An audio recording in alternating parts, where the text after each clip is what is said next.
When I'm thinking about how you explain to somebody a concept which is in a different language, which is the medical language, it's not what people grow up with, but it's a domain they have to somehow learn about what's happening to them and what they can do about their own healthcare.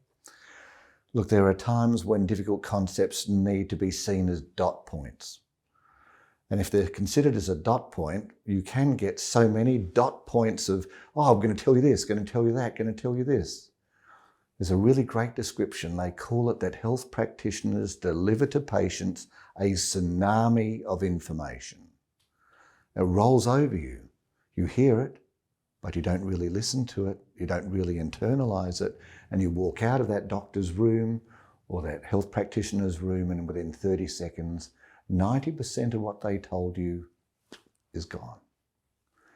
So the way I prefer to look at this now is to say, well, if you can join all of those dot points with something which is either like a picture or a story or a colour, something where your sensory in nature is involved, but it becomes like a mind map or a picture or something which you can remember and relate to. You can understand because it has meaning to you.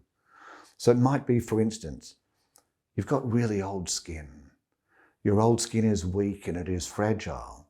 It's like that banana, but when it was fresh and it was strong and the skin was robust.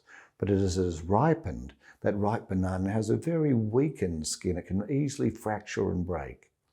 So if you talk about that's how the banana got older with its skin, and now you as an individual, as if you've gotten older, this is what your skin has done as well. So I think if you can use an analogy or a story, it means dot points of data can somehow be transformed to something else which has meaning that you can understand, that you can relate to, that you can remember, that you can describe. And if we can do that way of communicating, then I think we're more likely to have people engaged in their own care.